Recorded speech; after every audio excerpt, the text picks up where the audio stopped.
This is Laura Vanderkam. I'm a mother of 5, an author, journalist, and speaker.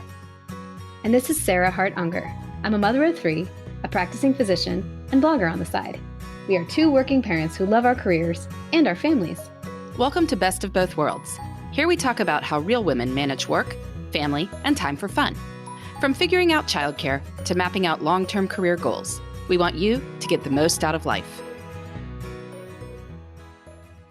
Welcome to Best of Both Worlds. This is Laura. This is episode 218, which is first airing in early October of 2021.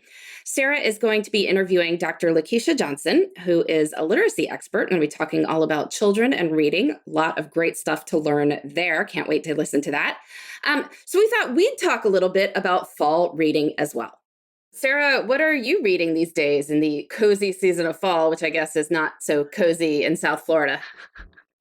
No, it is not that cozy, but I feel like I was in a little bit of a reading slump that has just picked up. As you guys might know, I kind of create a list for like the entire year, and that was working really, really well for me until I hit a snag and I wasn't that interested in a couple of books in a row. So I decided that obviously I'm the one who gets to make the rules. So I obliterated my list and kind of started over and just created a little bit of a looser structure of books that I might be interested in reading for the fall and winter, just to loosen things up a little. And that definitely helped. I got a bunch of holds from the library the other day, and I think I've read like 2 of them already. It was like 5 days ago. Miracle Creek is the one I just finished. It's by Angie Kim, and it was super gripping. I didn't realize it was such like a mystery whodunit kind of a situation until I got into it. But it was one of those that like I couldn't figure out, and it super sucked me in. So I highly recommend that. It didn't have fall vibes necessarily, but it was like dark and it felt right for the season. So I think it's really good for that. And I had just finished another kind of creepy book. If you're looking for something a little twisty and I don't want to say sinister, but like kind of psychological thriller, maybe? I don't know. It's called All's Well by Mona Awad. It's quirky. I came upon this book because I'm in the Ann Patchett's like Book of the Month club that Josh got me for my birthday, and this was one of the selections. It took me a while to get into it, but then it was one of those where you like start reading faster and faster because it's gripping. So yeah, that's been my fall reading life. A little dark. Well, fall is a good time for dark reads, right? I mean, that's what you're supposed to be doing. I have been trying to expand my children's literature fall reading. I have one recommendation for people. I wound up buying Fletcher and the Falling Leaves. So Fletcher and the Falling Leaves is about a little, we got a storm going here. You can hear the thunder. So that will help with our dark and stormy fall theme for this opener here. Fletcher and the Falling Leaves is a really cute children's story about a little woodland critter whose favorite tree is losing its leaves, and he is trying to keep the leaves on his tree because he thinks the tree is sad for losing them, but then, it all sort of transforms in the end in something magical, so you can enjoy that. It's a very wonderful, warm little book. I've also, as longtime listeners know, reading through War and Peace this year, and if you do ever elect to read it in sort of a one chapter out a day fashion through the year, which is what I'm doing, it actually times out pretty well. So the Napoleon's invasion of Moscow happened in early September, and that is exactly where it corresponds in the calendar year when you read the book chapter by chapter each day. So I've been getting Russia in early fall for the past month, with all the descriptions of, life in Russia in the fall. And it has that sort of impending doom, darkening sense. So that's actually been really seasonally appropriate. And I have enjoyed reading that.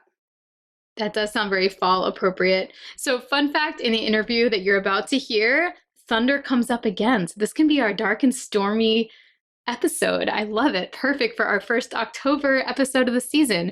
My kids have been devouring graphic novels from Raina Telgemeier, like all of them. Smile, Guts, I don't know, there's like a million of them. She's the same author who did the graphic representation of the Babysitter's Club, but she has all of her own books as well. And I have now just decided that graphic novels are like fine, like they count as books. And so Cameron in particular for school, I'm not sure why it's just him, they go to the same school, but I guess it's his grade level. they have to read at least 20 to 30 minutes each night, and we have to write down what he read. So I've been putting down, 100 pages of XYZ graphic novel because he can get through those a lot faster than he could get through a regular book. But he's promised me that he's reading the words and not just the pictures. So yeah, they're Graphic super. novels are books. I don't really understand what anyone would think otherwise. I mean, it's, what's the hang up? I guess I just don't understand. No, they're totally books. I think there was a time when he would just look at the pictures and that would like not help him work on his reading skills. But I think he's now graduated to the point when he's also reading the words. So I Yeah, agree. I would say, especially if we have any listeners whose children are sort of on the cusp of reading, or, maybe even reluctant readers, graphic novels are awesome because they tend to be more engaging because you've got the graphic element too. Many are very zippy in terms of the story. That's one of the sort of things about graphic novels that they're known for. So yeah, we've been reading the Bad Kitty series, which is another graphic novel series. Alex and I, we read those at night, and he's really into them. And partly because Bad Kitty is naughty, and so we get to read about the hijinks of Bad Kitty and all the things he does. But there's many of them in the series. Bad Kitty goes to the vet. Bad Kitty's birthday party. Bad Kitty goes on vacation, or anything Bad Kitty might do, with the disasters that ensue from Bad Kitty's bad behavior. So I highly recommend those as well. I feel like he'd probably enjoy Dogman as well. Has he discovered that series? No, I'm trying to remember if so. Alex was starting on the what do I want to say? Diary of a Wimpy Kid. But I think that Diary of a Wimpy Kid, Dogman. Now I'm trying to think of a couple of others in that sort of range. They're all very good for that sort of age. The early elementary school readers who have some fluency with reading. Like, you can't be entirely sounding out words at that stage for reading those graphic novels, but they are a bit more easy to get into, and certainly rewarding, as Sarah was saying, because you can get through like 50 pages relatively quickly. And so sometimes for kids who might be a little bit like, well, I don't like the fact that it takes me a week to get through a book, well, then this is a sort of easy way to reward yourself for your reading, to see the progress a little bit quicker. Yes, and even my 9-year-old, who clearly can read above that level, she will enjoy tearing through a number of those in one afternoon. And I think back to my own childhood when I would read Babysitters Clubs, when I'm sure I was capable of more. But you know what? It doesn't matter. Just the habit of reading, and I agree, it doesn't really matter what it is as long as it's happening. Yeah.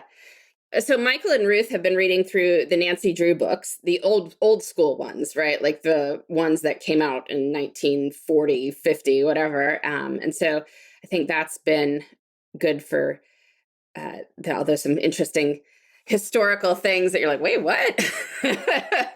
So they kind of have their nighttime reading with that. I'll just throw out there a little self-promotional plug. If any listeners are looking for a novel that has a long fall setting, my book, The Cortland Boys, the prologue is set in early March. So that's one thing. But then the first half of the novel is set in October in a small town in the mountains in Pennsylvania. So lots of fall scenery, the coming cold, the darkness descending, bit of a mystery with that. So if anyone wanted to check that out, I would highly appreciate it. I greatly enjoyed the Cortland Boys, so yes, I can vouch. That's nice of you. Do you have anything else that's on your reading list for the next few weeks that you're excited about? Well, the other two holds I have from the library right now are The Comfort Book by Matt Haig, which I kind of it's more like quotes and like nonfiction, but it's actually a really nice, he had severe depression and then the things that kind of helped him come out of it. And then I have another creepy one called Hour of the Witch by Chris Bajalian, which I believe is set in like, I don't know, the 1600s or something, and might be about, I'm not exactly sure. I'll let you know, but it sounds very spooky and creepy and fall. Yeah. One I'm actually reading right now that is very sort of easy reading, and they always are, but you feel like you learn a little something about a different part of the world. Mary Roach has a new book out that's called Fuzz, which the subtitle I think is something like When Animals Break the Law. And it's, I don't know why she decided to call it Fuzz. I guess it's the entendre that, the fuzz of the animal, but the fuzz, like when the police come in or something. But I'm not sure it's my favorite title ever, but it's pretty standard Mary Roach writing about animal human encounters. But how do you deal with it? Because that tends not to turn out, humans are very scared of many big animal encounters, but they tend to turn out worse for the animals involved than the humans, like 99% of the time, when the local animal control, fish and wildlife, whatever, has to deal with it. And so it's far better if people can prevent it, but of course many people don't. I mean, so she has these scenes in Aspen where clearly the high-end restaurants are just like not taking it seriously, that they need to put their trash in a place where the bears can't get. And so the bears are like loving it because they're getting 5-star cuisine in the alleys of Aspen. But, and then homeowners are planting, the chokeberry and other such things that are basically bear bait because it looks pretty.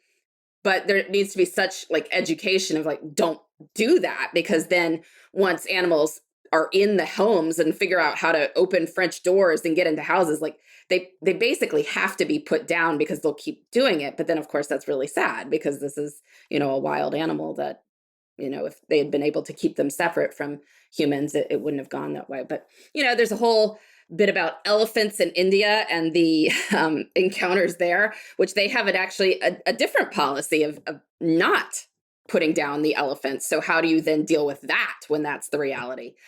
So far, pretty interesting and easy reading.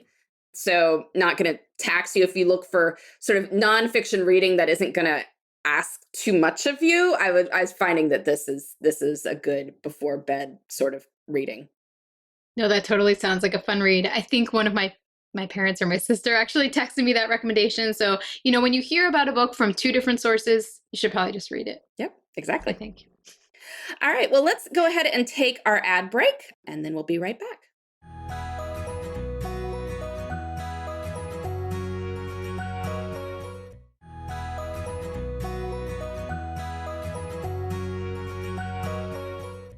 Well, I am so excited to be here with Dr. Lakeisha Johnson.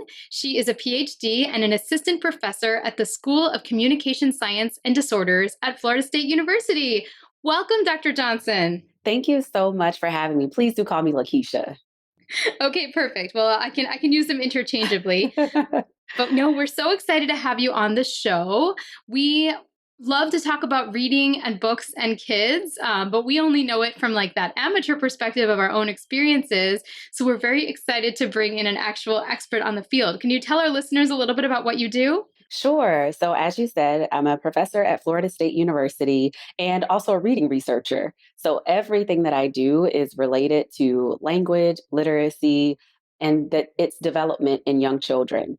So I'm extremely interested, though, in this development in African American children and other children from at-risk backgrounds, which kind of sparked my interest and love for diverse children's books.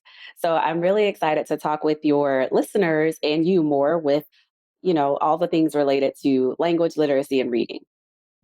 I'm so interested, even before we delve into that, how do you study that? Do you actually observe children learning to read, or do you do it more indirectly, looking at assessments? How does that work? We do a little bit of both. So it really just depends on the project. We do some things where there are lots of assessments that are taking place, where we're looking at whether there are differences in terms of curriculums that may be used by teachers, whether one is better than another, which gives you the biggest bang for your buck. Right now, we are training lots and lots of educators, practitioners like myself, speech language pathologists, all about the science of reading, which is kind of a buzzword for a collection of evidence base around how kids best learn how to read, why some children don't learn how to read or may have some struggles with learning how to read, and then some of the differences that we may see based on cultural backgrounds or even linguistic differences. Oh, I'm so interested to hear more. I mean, I'll say as a parent, I have one child who learned to read fairly painlessly and another child who it's taking a lot longer and taking a lot more effort. And I don't, it's hard to know what's different, but I don't know. I'm interested in like what approaches seem to work or like, Sure. What the science is showing lately. Well, one of the things that's really important for parents to keep in mind is that we know that children learn language from their environment, right? It's a little bit of, people are kind of familiar with that nature versus nurture kind of a phrase that we've heard very often, especially if you were in like psychology or anything. in school, you kind of heard nature versus nurture, which is it? But it's a little bit of both. So, of course, there's some genetics around how children learn language, but then there's also nurture. So, what happens in the environment? So, based on the environment, that's the language that we learn. So, if parents are speaking Spanish, that's the language that they learn. If they're English speakers, if they're bilingual, right? Whatever is happening in the environment is the language they learn. Reading is not like that. Kids don't just learn how to read, it has to be taught. Hence why we call it the science of reading. So there may be some children who may just need something extra. But what we do know is that all children can learn how to read, even children with disabilities, children who are at risk for disabilities. So those growing up from impoverished backgrounds or children who may have, all these other kind of factors. Everybody can learn how to read. And what the research shows is that with very systematic and explicit training, all kids can learn how to read. Very interesting.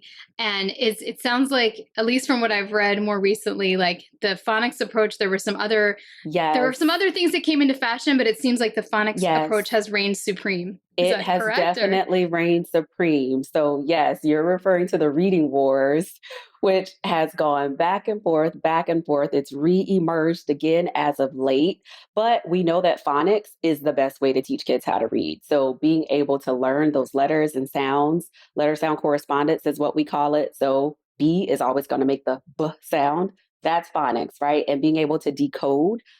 The other side of that is the balanced approach or the whole balanced literacy or whole language approach, which research has not shown to be as effective. So while kids, of course, need that comprehension part, which is I love books and storybooks, and that's where all that good comprehension, we have to still teach kids explicitly letter sound correspondence and decoding for them to be good, strong readers. Because we don't want them guessing and going as they are reading through the pages, right? And just looking at the pictures for context and clues. We want them to use the strategies that they've been taught around decoding to figure out those new words. That makes them a stronger reader in the future. So you are also a mother, correct? How old is you have one child or more? I have one daughter and then another bonus daughter. So I have one biological daughter that I birthed and then a bonus daughter. So Maya is 6 years old and then my bonus daughter is 16. So huge gap, but I like to say they have they're very similar ages. They both have tantrums of very similar types, right? And I know you have a relatively, you have 3 kids yourself, right? Yes, 3, 7, and 9. So no 16-year-olds yet. I'm bracing myself. Oh my goodness. Yeah. It's kind of like I'm foreshadowing what I know will be happening with Maya. But yeah, she just turned 6 over the summer in July. So she's a first grader, which puts her a young 6-year-old for first grade because all of her friends are turning 7 already. So yeah, she is young. So tell me, that's what I'm so interested in. What kind of behaviors? Take me through the lifespan of like what you did. Clearly, you have like the utmost knowledge in this to encourage healthy reading behavior, reading acquisition. Like, what can we do at each of the stages, and what did you do with Maya? Sure. This is one of my favorite topics. I teach lots of courses on normal language acquisition, all the things that happen. First, it's always important that even before the child is born, when mom is pregnant, she's reading to baby, right? That's super, super impactful because it's just so helpful. It's one of the things we know babies can respond to their mother's voices after they're born because they've heard them in the womb, right? So talking to baby before baby's born, family members, dads, whoever, adults that are around, even siblings, talking to baby is super important. So then the next thing, once baby is born, it's super important to continue talking. So while we talk a lot about books, of course, books are important, but it's even more important the language you use around the books. So it's not just reading, what's on the page, because when you have an infant, they don't care about what's on the page anyway. It's more of your voice, building those bonds and those caregiver kind of attachments. And so when you're reading with an infant, under the age of 1, you want to make sure that you're doing things like drawing their attention to certain pages, you're following their direction or their lead, you're pointing out things. So with infants, we usually have books that are like crinkly, right? They have a lot of texture. They have mirrors in them so the baby can look at themselves. You know all of this stuff as a physician, but we have those things where they can look at themselves. Very often books those board books or even soft books are in stark colors. So they're black and white and maybe a little pop of red because we know that their vision is developing and they're not seeing a lot of those colors yet. So it's really important to do those things. But also, it's important for, I always tell parents and even educators that strong language foundations build to strong readers. So it's so important that in the first few years of life, we're doing all of those things around language. So during your diapering routines, feeding, setting routines like nighttime routines, bath routines, talk as much as possible. We call it getting chatty. Talk about what you're doing, right? Talk about what baby is doing. And it may sound a little crazy when you do it, but it is so helpful because it's helping them learn that language of the environment. And so our routines when it comes to reading, I'm an avid reader myself, and so Maya has kind of picked up on that, and I absolutely love it. It warms my heart. But even when she was much younger, we did multiple visits to the library. She got her first library card probably at age 3 when we were living in Maryland, and that was super exciting for her. And they had a program, 1,000 Books Before Kindergarten, which is an amazing program that even all listeners can go to the 1,000 Books Before K, their website, if their library doesn't offer it, but it's a completely free program where you're just working your best to read as many books as possible before kindergarten because they know that all of that sets kids up for strong school readiness skills.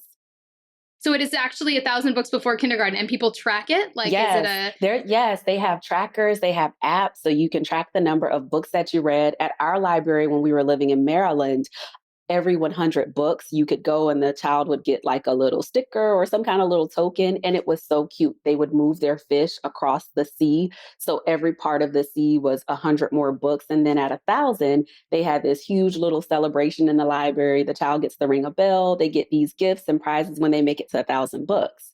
So if you think about it, if you start very early, it's very feasible to read 1,000 books before the child turns 5, because if you read at least one book a day, you can get there in a few years. And if you're like us, you sometimes read several books a day because they may ask you to read that same book over and over and over. I'm sure you probably have had that experience where you see the same book so many times you can recite the lyrics.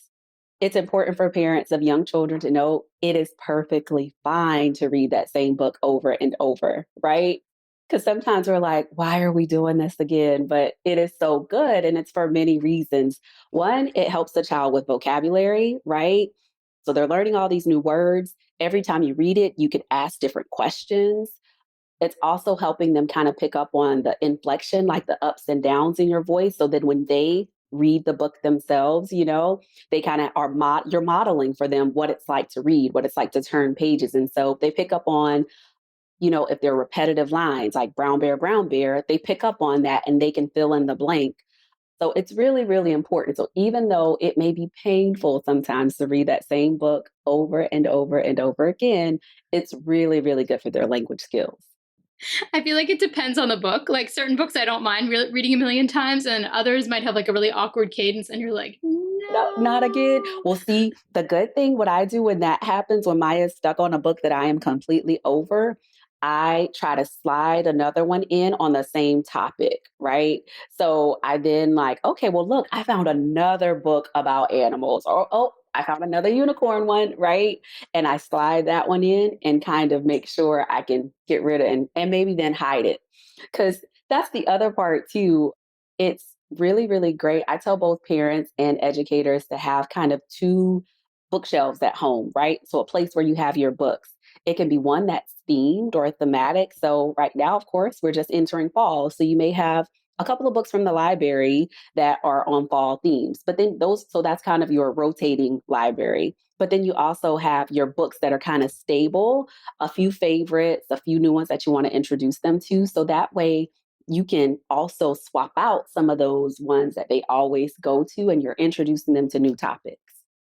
that is such a good idea. I mean, we definitely have almost all of our books kind of out.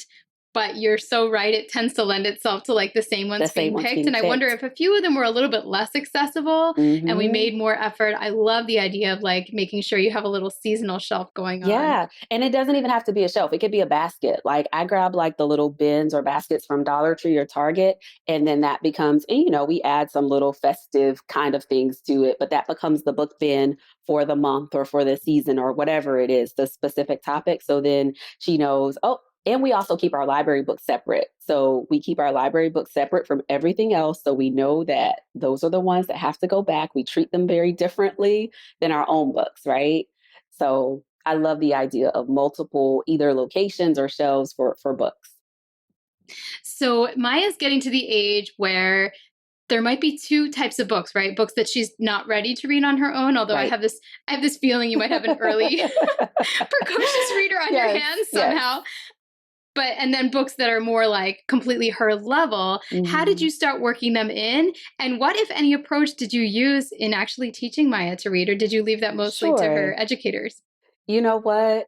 I always say I was more in, of course, I'm an SLP, I'm a speech language pathologist. So I was all focused on language and reading. Math went by the wayside. So as she's now in first grade, I'm like shifting, like, oh, she's a super reader. I need to focus on making sure, oh, and especially with, you know, the way that math is taught, me relearning some of these things too. So I always say, parents, focus on both, do a little bit of both. But for reading, of course, she is a very precocious reader. What we have done as she was growing was just we made reading activities really fun. So those are, we call them emergent literacy activities. So things like rhyming, phonological awareness. This is the idea of playing with sounds. So if you're in the grocery store and we're going to pick a letter, I ask her to randomly choose a letter. And then when we're going through the store, we're going to find things that start with that letter or that sound, right? Being able to take a word like cupcake and separate them. So what's cup? Say cupcake. Now say it without cup. Being able to say cake, that's a phonological skill. That's being able to play with sounds. Those are the things that are the foundation for later good reading skills. We'd also do things like I'd hide letters, like when we were in Maryland, I'd hide them in the snow because at some point you get tired of going outside in the snow, so you bring it in. But you know, you take the little blocks, you hide them, get some tongs or something. She has to dig through and find them, and then we think of things that go with it. Even Easter eggs. I mean, I'm pretty sure a lot of moms are out there like you're sick of it after Easter goes and you're stepping on eggs all over. I would hide like little plastic letters in the eggs after all the candy and stickers and that kind of stuff is done. And then when she would randomly find them, we'd play a game about that letter. So let's think of as many words as we can, or what color is that egg? Let's think of things that are that. So I made those early learning kinds of skills as fun as possible. If you're also like us, you order a lot from Amazon and Target, I would take the bubble wrappers, like the packing bubbles, and use a Sharpie, write on them. She could match uppercase and lowercase letters, and then she get to pop them with a pencil, right? So things that just make the things that we know are building those language skills and those early literacy skills fun. We just made it games. We take a beach ball and, you know, we toss, you know, the ball around and everybody would have to come up with different words or sound words that had that same sound in the middle or the end. So whatever you can do to make those emergent things as fun as possible, that's what we did at home. So in terms of transitioning from more of the me reading to her and her reading, because she is a relatively strong reader. So she can read picture books by herself, of course. And she can do early readers. What we've done to transition into some of those early chapter books is we read them together. So usually it will be during either nighttime or our family reading time, because that's the other good thing is we try to model reading, right? That reading is important. So whether that's a magazine, whether it's, you know, something that came in the mail or whatever, you know, everybody will take a good 10 minutes or so. And you just have that reading time. And she has to read herself, even before she was a true reader. So whether that was flipping through the pictures and telling her own stories, she had to have independent time with books just to kind of model that reading is important. So for chapter books that we're starting to do now, every so often we read those together. So I may be doing a lot of reading with her, and then she may take a paragraph or two paragraphs in some of those books. But it's really cool because likes to try to get to the next chapter. So I can see that, you know, she's picking up on, okay, we can't stop reading until we get to the end of this chapter. So that's kind of what we've been doing lately to kind of progress from picture books to chapter books. I love it. When is family reading time? Does that typically like an afternoon Yeah, thing? afternoon. It's been a bit of a struggle this school year, just with, I think everybody, the schedules are, I was just listening to one of your recent episodes about what a typical day is like, and no day has been typical. Both my husband and I are professors. So between, you know, our things with our own students and dealing with, you know, all of the pandemic related things at the university level and then school level, we try to make home as easy as possible. And now first graders have homework. So that's usually around the time. So it's in the afternoon before she gets to have her complete free time and do whatever she wants to for an hour. We have that family reading time with whatever parent is at home. And then usually your bedtime reading with her, is that more you reading to her or is that also a combo? It varies, but most times it's one of us reading to her.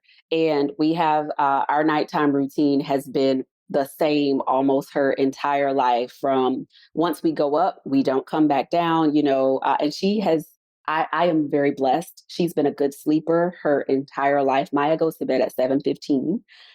So, like I said, you know, they all have their struggles. All kids have their problems, but thankfully sleeping has not been one of ours. So she goes to bed between 7:15 and 7:30 almost every night, unless, you know, it's Friday and we're having a movie night. But after she gets in the shower or takes a bath, we read, and then she listens to thunder. She likes nature sounds, specifically thunder. So we tuck in, and then she doesn't get to come back down. You know, she uses the bathroom and all, but she doesn't get to come back down. There's no more water, no extra hugs. Like, this is our routine. So she's kind of used to it now. That is so funny to me that she's comforted by a thunder soundtrack. Well, and I you love know, that. it's so crazy because my husband randomly figured it out when she was an infant. She was maybe 3 or 4 months old. It was a storm happening, and my husband's a meteorologist. So he also likes to sometimes sit outside when, you know, there's weather occurring. So he realized that that calmed her. And ever since then, we've played thunderstorms. And it's so funny. Even maybe 2 weeks ago or so, there was a huge storm here, and it was maybe about 6:30. And, you know, of course, it got kind of dark. And she's like, "Mommy, I know it's not my bedtime, but I'm getting really sleepy because it's thundering outside." So even like actual storms now will make her sleepy if it's late enough in the day. I feel like the link to her dad being a meteorologist is got to be part of that. Is too funny. That is really, really funny. Yeah. All right, let's move on to book selection a little bit. And Sure. this leads us to talk a little bit about your project of Maya's Book Nook. So Yeah. give our listeners a little bit of an idea about what that is. Okay, so Maya's Book Nook is a website that I started back in 2018 that focuses on just providing strong language and literacy foundations through diverse children's books. So, like I said, I've always been an avid reader. Maya has always kind of been surrounded by books. I have videos that I show my class from like probably when she was one and up, just of those different stages of reading development. And Maya's Book Nook got started because that's just on my personal Instagram page and social media, I would share books by African American authors. And a lot of my friends would say, "Where are you finding all of these books? I don't see them in the store." So this was maybe in 2017. So for Black History Month, I said, all right, every day I'm going to share a book by a different Black author. And then I did it again in 2018, and friends kept saying, "You really need to start a website." So in 2018, Maya's Book Nook was formed, and the website really just focuses on highlighting the voices of diverse populations. So it's not just race and ethnicity, it's, you know, differently able children. I'm a speech language pathologist. Of course, I'm going to look for books for children with cochlear implants, children with different disabilities, etc. So also different cultures, religions, you know, bending gender stereotypes. All of those things are really, really important for us because I've just noticed that it has allowed Maya to learn so much about so many different things, way more than I knew as a child her age, right? Like she will see someone with a hijab on and automatically connect it to a book we read, Mommy's Kamar, right? Or, you know, it's all of those things. So when selecting books, we have a few things that we really, really like to do. And I also teach this to my students when there are, these students who are, will become speech language pathologists or early childhood educators. I call it my must haves. So it's an acronym. The must stands, so the M is multicultural, right? So I always ensure that the books feature diverse characters, and it's not just kind of, illustrations just because. It's actual reasoning. It's authentic, right? It's from authors from those backgrounds. It's stories that are meant to, kind of dig in deeply to some of those differences and similarities across people, right? So always ensuring that it's multicultural. And even as a speech language pathologist, the schools that I've always worked in previously were always Title I schools where there were students, where about 90% of students were on free and reduced lunch. So, and 99% of them were children of color. So I always wanted to ensure that my books and what we did in therapy reflected the student sitting before me. So it's super important for that to be the same, at home. And there's this quote by Rudine Sims Bishop. She is a professor at Ohio State, and they call her the mother of multicultural literature. And it talks about books, windows, and mirrors. I don't have it pulled up, but it's an amazing quote about how books can be mirrors, of course, for children to see themselves, right? So what's reflected back in those mirrors, but then they can also be sliding glass doors, opening up to new worlds, new adventures, new things that they don't know anything about, new experiences. And they can also be windows to see out, to see what else is out there, things that aren't even imaginable, right? So books can be extremely important. So I always say first start with, the child themselves, make sure they feel represented, and then you expand. You don't stop with so we don't just have books by all Black authors or featuring Black children. We have everything in our household because we want to go beyond that. So the M in the must have is, the M in the must have was multicultural. So the U in the must haves is unique vocabulary. So it's really important because children's books, if you think about it, have some really, really fun vocabulary words. And so I don't know if any of your children watch Fancy Nancy. I mean, I remember Fancy Nancy books growing up, but then now with the Disney Junior show, a lot more younger children are being introduced to Fancy Nancy. And she always talks about those fancy words. We call those tier 2 words. So these are words that usually can be broken down, make it more simple or plain, as Nancy would say. So tier 1 words are those words that children just learn from the environment: bottle, cup, desk. They hear people say it, right? Tier 2 words are fancier words. So words like chaos, you'd see that in a book. And then we talk about a more simple way to say that, maybe messy, but you're teaching and targeting some of those new words. So we always want to make sure you look at some unique vocabulary. The S is for story grammar. So while, there's some books that are just cute books, every book isn't a good book for, if you're trying to, either for educationers and practitioners, if you're trying to teach a concept, it just may be a cute book, but it may not be a book that's good for your classroom. But for parents, it may be perfectly fine, right? But I still love some story grammar concepts. So there's a setting, who are the characters? What's the event that happened? Think about your favorite Disney movie. You can always identify, the setting, the characters, the plot, what was the big thing that happened, and then how do they resolve it? You can always think about it that way. And then the T in must have is for 10 minutes or less. So I don't like to take a lot of time reading the book because it's important for us to go beyond what we read, right? And if we use all of our time, especially thinking about nighttime routine, you don't have 30 minutes just to sit and read the book, right? You want them to go to sleep. So I like to make it about 10 minutes or so. And that same goes in the classroom, because even in educational settings, you want to read the book and then you want to go beyond the book. So what are the extension activities? What questions can you ask? If the book is too long, you lose a lot of that time. And so even if it's an older child that you may be reading with, so of course they may have 20 minutes or 30 minutes that they may have to read a day for school, which is fine. But if it's some kind of joint reading, I usually say about 10 minutes or less. So then that way you can have some time to discuss what they've been reading. I never really thought about like planning in your like post reading activity or discussion, but that is a very good point. I have to laugh at the 30 minutes because our bedtime drags on and on and on. And I don't have one of those Yeah, good you don't sleepers. want it to take that long. You want them to go to bed so that you can decompress from the day, right?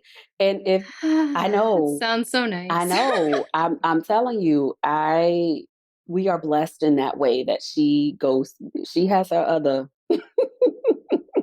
she has her other quirks, but thankfully bedtime is one that goes pretty smoothly for us. It's really important when thinking about it though, is those are the ways that we choose books. When we go to the library, and we are avid visitors of our library, we love our librarians, we request holds. They, and especially during the pandemic, they've been amazing where they were even, just bringing them out to your car for you. So we're big advocates of use of public libraries, because one of the questions that I always get is, how much do you spend on books a month? I don't spend a lot at all. Of course, there are publishers and authors who support our website by providing their books, those kinds of things. But we go to our local library. And so we ensure that we are spending time in the library. I allow her to choose books based on her interests. I'm not that parent who, even though we have this platform around diverse children books, if she wants to read about those robots and animals, hey, fine, go for it, right? You do you, but there's always balance, right? And I still want her to grow up, you know, reading all of the things that her peers are reading. So it's really important though, because as we think about the data around children's books and children's books publishing, there are not a lot of books that are written that feature children of color. It is increasing, but not by a lot. And there are even fewer books that are written by actual authors of color. So it's really important that, we identify those concepts as well. So it's also important that you're ensuring the stories that you're getting are being told by authors from those backgrounds. Yeah, I've noticed that. Like sometimes you'll find a book with a really diverse cast of characters, and then it turns out it was actually a white author. And it's like, I hope you got everything right. Right, right, And maybe you right. did, but it's nice to hear from the voices themselves. I totally see that. Can you share some of obviously, we're going to go to your website and we're going to send everyone to your website so they can browse everything. But I don't know if you had to share just a couple of favorites, maybe for around Maya's age group and a little bit younger and a little bit older, just to give people, a fun place to start. Sure, sure. So we have, oh gosh, so many favorites. That's always one of the toughest questions when people ask me what's our favorite books right now. I'll tell you that one of our favorites that just came out is Change Sings by Amanda Gorman, of course, who came to fame at the presidential inauguration. The illustrations in that book are just magical. So it's like a little girl, she's, making change in her neighborhood, but as she's walking, everybody is picking up these instruments. She's helping this person with something, she's helping another kid. Now they're cleaning up, now they're doing this, but everybody's also picking up an instrument and they form this band at the end. It's a super cute book. We love books that are super affirmative. So Derek Barnes has a great book, I Am Every Good Thing, which we love. It's just like an ode to Black boy joy. So we love that one. Other books that we currently love, or I'll actually go to board books. I know you mentioned board books. We love the series by Ruth Spiro, the Baby Loves series. So it's Baby Loves Hearing, Baby Loves Gravity. She introduces these science concepts for kids under the age of 3. So it's super, super fun. And the illustrations are always on point. Baby Loves Hearing has been a recent favorite because there's a little boy in it with a cochlear implant, which is really like, how often do you see a book with a child with a cochlear implant, right? And it talks about sign language and all of those things. So those are really cool. Other favorites, let's see. I Am Enough by the actress Grace Byers is a really good one for us. Frank Murphy, his Like You series. I don't know if you've seen them, but A Girl Like You, A Boy Like You, A Teacher Like You, and the most recent release is A Friend Like You.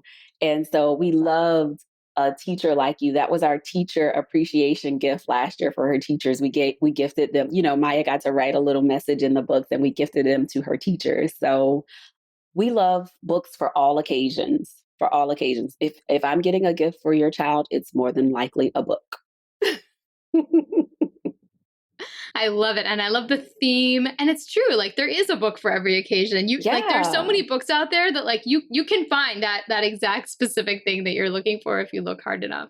And people sometimes ask like, oh, I need a book around XYZ. And I'm like, okay, bet. Here you go. Oh, I need a book around with dads and daughters. Okay, here's a couple. And I do that even on the website. I have book lists on Bookshop, which is a website that supports brick and mortar local bookstores. They're divided by categories. So if you're interested in books around social justice and race for really young kids, there's a book list for that. If you want fall books, there's one for that too. Books around grief. I mean, there is a lot of grieving that's happening now. And unfortunately, our children, a lot of them, especially kids around Maya's age, they are very aware of what's happening. We've lost a family member to COVID, and we absolutely turned to books. And so it was one of those things that was super, super helpful. So I found that books can be used for joyous occasions, even those sad ones, books to affirm, books to celebrate, so all of the different religious holidays or even the fun holidays. We're not big Halloween books, but we read them because, of course, it's happening regardless. So we like books around seasons, holidays. We read it all. I love it. And I am very sorry for your loss. Oh, COVID. Thank you. Thank you. Oh my gosh. Well, it's a tough time, but books can keep us going. And I know that everybody listening to this is going to be running to your website. Is the easiest way to find it? Is it just Maya's Book Nook? Just search for that, or is that the URL itself? Yes, that's the URL itself, Maya's Book Nook. And it is the same on the website and all social media platforms. So Facebook, Instagram, and Twitter. And it's Maya, just like Maya Angelou, Maya. I always tell her that, and she knows Maya Angelou, of course, because I have a lot of Maya Angelou books. There's a Maya Angelou Barbie doll that came out, and we have that one. So I always tell my Maya that Maya Angelou was the first Maya that I loved, right? So she knows Maya Angelou quite well. And sometimes she jokes that she said when she grows up, she's going to be an author herself and she's going to change her last name to Angelou. And I'm like, girlfriend, no, that's not how this works. You be your own Maya. But she wants to be an author, gymnast, engineer. So those are her goals because she also loves Simone Biles. So I love it. Well, it's certainly possible. Or maybe she can bring all of those points of expertise into one really juicy book. I would totally read the gymnast, architect, engineer mystery or something. That sounds amazing. Oh, yeah. Oh, and even now what we see is lots of children's books are being turned into TV shows. So I don't know if you've heard, but we are really looking forward to Ada Twist, Scientist. That's going to be a show? Yes, on Netflix, I think this week. So it is airing really, really soon. And Ada Twist is all of the books in those series are so good. Iggy Peck, Architect, and Rosie Perez. And Sophia Valdez, future, Sophia Valdez, future Prez. Yes, my kids love. Oh my gosh, they're gonna be so excited. I did not know that's on Netflix. Yes, okay, it's gonna be on Netflix. Day. It's coming from that book or that show deal that Barack and Michelle Obama got for Netflix. So that's one of the first children's shows that's coming. So we're super, super excited about it. I'm excited too. That is great. I'm going to tell my kids as soon as they get home, they'll be very excited. Oh yeah. Oh my gosh. Well, Dr. Lakeisha Johnson, you were amazing. Thank you so much for sharing all of this expertise and wisdom around reading. And I am even more motivated to build my seasonal bookshelf. So thank you so much for coming on. Thank you so much for all of the time today. It was so great talking to you and also wonderful to meet you. Okay, that was a wonderful interview. I so enjoyed talking with Dr. Lakeisha Johnson, and so I hope many of you got some great recommendations from that. So we do have a Q&A for you today. We will go ahead and read that. It comes from the UK. All right, you ready, Laura? I am ready. Okay. My question is a little unique. I live in the UK. My husband is British, and after living in the States, we moved here because it's a nice place to have a family. We get lots of great perks like a 1 year maternity leave, and I started my job in project management in 2017 and then had my first child in 2018, 18 months after starting the job. I went back to work after 8 months, which by UK standards is very quick, and actually took a bit of shame from my colleagues for returning so quickly. The plan was to have two children 2 years apart, so I had my daughter in September of 2020 and took the full year off again. This time, I guess 8 months and then a full year. She writes, I'm back at work and obviously facing the subtle career backlash of 2 kids in 2 years and 2 maternity leaves within 5 years of employment. I think all of this is surmountable and I'm very career focused and driven. I work 4 days a week, as does my husband, and it's a great balance of work, nursery, home. The problem is, we probably want a third child. I feel like I was 100% forgiven in my career after having one so soon after starting, and I can come back passionate with a strong focus after two and probably win everybody to my side. But three seems like a career killer. I can imagine the higher ups saying, not again. Obviously, my work is not a good reason to dictate family planning, and I'm lucky they will hold my job and all the benefits of the leave system out here, but I'm wondering if there's anything I can do before getting pregnant to lay the groundwork for my return. Anything so the maternity hit isn't as bad and they don't think of me as a flake who comes back strong from maternity and goes back again right away. We're thinking maybe about a little bit of a longer gap for this one, like 2.5 years, so I'd be back at work for about 18 months before leaving again. I know these things can't be planned, but I can try. What an interesting question that just boggles my mind about how different maternity leaves are in different countries. Yeah, but this is not uncommon issue. And I know that a lot of American listeners probably have this like, ooh, glorify European maternity leaves. But the truth is, it is very hard to take like 2 years out of the workforce in, say, 4 years and not have it affect your career in some way.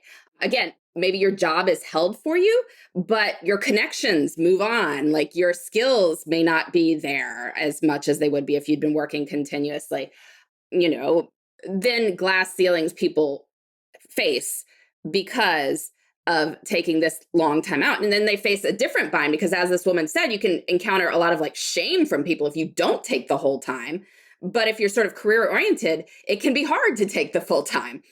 So I just want to put that out there, since I think a lot of our American listeners have this idea that it must, make everything hunky-dory, but there are still issues and they don't go away. There are, things that are better. Obviously, it might be easier to keep breastfeeding for longer and you don't have the same sort of, childcare issues in the first year that you might with, going back to work at 3 or 4 months. But there are issues on the other side of it too. So just something to keep in mind there. Yeah, I mean, my, first advice is like, again, if you want to have a third kid, you should have a third kid and it will all work out in the end, one way or the other. If that is your desire, I'm sure you will figure something out. I think just personally for her own sanity, having a longer gap between number 2 and number 3 might be a good idea because, like she had 2 under 2 here. And then like having 3 under 4 sounds like, there might be other things that would inhibit your ability to work besides the long maternity leaves if you wind up with 3 under 4. So taking maybe a 2.5, as she said, or even 3 or 4 year gap might allow herself to recover a little bit, to have a little bit more, sanity with the older child being in school by the time she has the third.